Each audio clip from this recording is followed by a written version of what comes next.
Hello there, everyone, and welcome to another episode of the MH Performance Podcast. I'm your host, Miles Harrison, and today we're going to be talking about the 5 training mistakes I see every day and how to fix them. So, let's get rolling. So, obviously, working in a very commercial gym, I see a range of people from beginners to advanced trainers, advanced people who are coming to the gym, members. There we go, got my words out there. And you see a lot. You see a lot and all that. It's one of the very few places in the world where you'll enter a place and it's just a pool of people with all different types of experience so close to each other and stuff like that. And I think it's absolutely brilliant because I think you learn a hell of a lot, especially if you're brand new, because you can really kind of look around and look at people, and if you see how they're making progress, you can ask them type of questions, and stuff like that. And yeah, I just think it's a really cool environment. But we're gonna go through some of the stuff that I see on a regular basis. So number one is, and you knew it was coming, it's ego lifting. Going too heavy way too soon.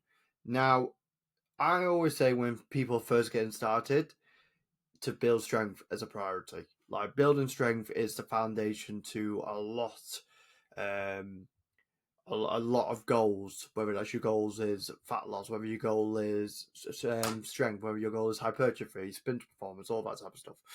But there is a thing of chasing strength too soon, especially when you don't know the movement. And this is where form becomes a placeholder because, first of all, in order to become strong, you need to become efficient at the movement. You need to learn the movement enough that you are quite skilled on. I always like to think of exercise as a skill. You become better at it. You learn the movement better. Your body becomes more efficient at it. And if you do the movement enough, you'll find that the first couple of weeks of gains are really the efficiency of learning that movement. And then over time, you gain plateaus, you put more weight on, and therefore you make adaptations. Therefore, you gain strength or hypertrophy and muscle and all that type of stuff. But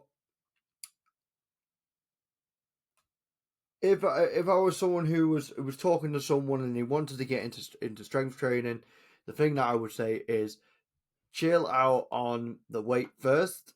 Make sure you're progressing when you know that one, you can feel the target muscle working, you're not feeling any kind of pain, and you feel comfortable doing so.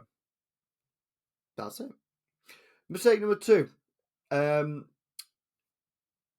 I say skipping a warm up, going in cold and jumping straight under the bar. Now, the reason why I'm saying this in such a kind of hesitant way because I think you could very much overdo a warm up. I think that people spend so much time doing mobility drills, stretches, and they don't end up moving the needle forward. Now, I think warm ups are a great opportunity to learn movements, get in positions you may not be used to as well, to build strength in some cases. Um, but I do see a lot of people either not doing a warm up altogether and missing the benefits of doing a warm up. So, obviously, raising core temperature, potentiation. So, your body actually gains an almost like a boost from doing a warm up. So, you're actually able to lift a lot more weight. Um, and also, if you have got limited things like mobility and stuff like that, it's a great way of introducing new positions that you might not naturally be able to get into if you didn't do a warm up. So, do your warm up. Mistake number three, and this still baffles me when I talk to people and they're like, "Oh, I'm not really following a plan. I'm just doing what I kind of fancy today," and it kind of hurts my head because I like my Excel sheets. I like knowing the numbers. I like it when I see progression, and it baffles me that when people don't. Like, fair enough. I understand sometimes exercise can be a stress relief. But if you're someone who's really quite serious about strength training and your goals are to definitely do with hypertrophy, strength, sports performance, all that type of stuff, you need to track. I like to always kind of relate fitness to finances. Like, if you want to make sure you've got a roof over your head, you can pay all your bills, you need to track your finances. It's the exact same with strength training. You need to know what numbers you are doing so you can progress and push yourself.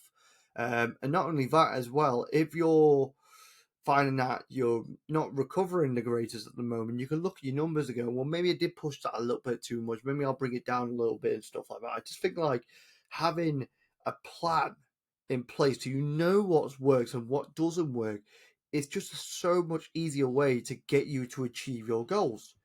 Um, yeah, it baffles me. Mistake number 4: neglecting recovery. Now, I get a lot. I get a lot of this from my mates in the sense of like, you're not maximizing recovery and all this type of stuff. I talk about recovery quite a bit because it's a key aspect. I used to be very much, as you heard in other episodes of the podcast, a person who used to train all the time, if not double sessions, didn't really care about my sleep, all that type of stuff because I was young and I could. And I still would wake up thinking, why is my hip in pain? Why is my ankle hurting? All this stuff. Why am I not getting the benefits that I rewarded and all that? You know what? I must do more. I must do 3 training sessions a day. And you just beat yourself against a wall. More is not the better. And definitely in strength training, less is definitely more at times. You need recovery to make those adaptations.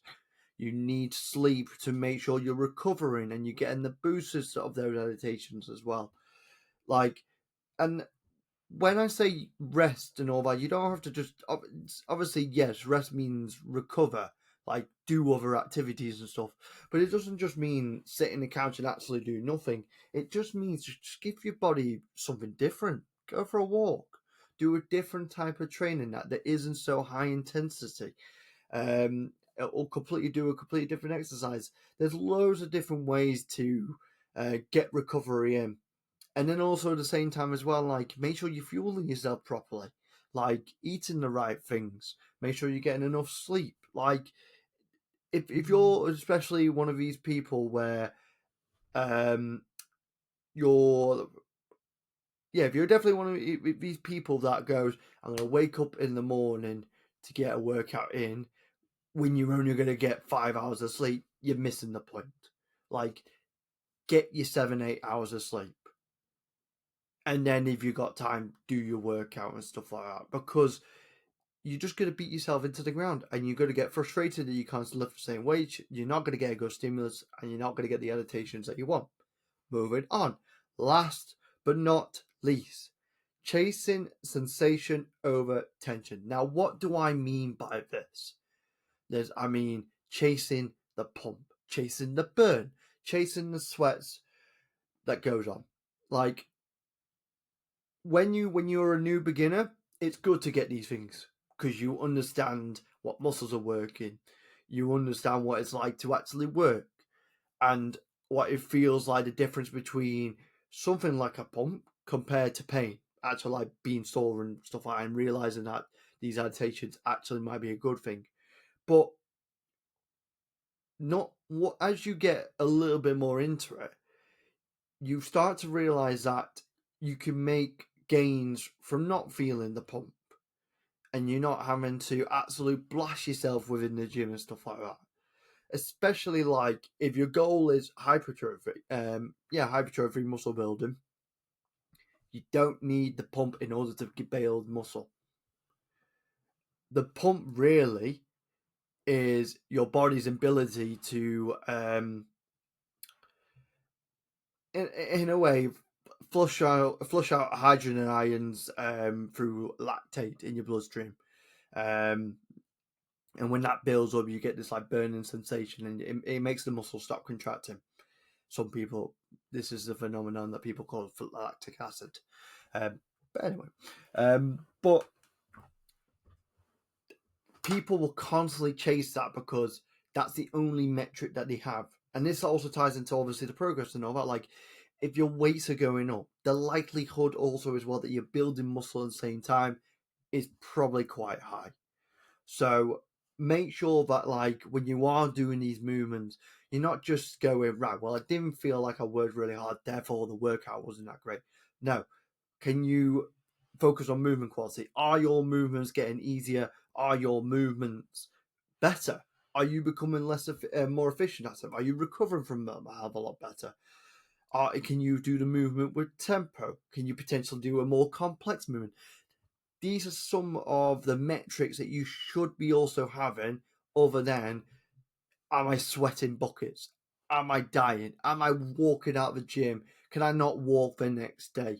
Like, they're fun. I get it. But it's not everything. So they're the kind of mistakes that I see on a regular basis. And they're obviously the ways to obviously fix it and stuff like that. But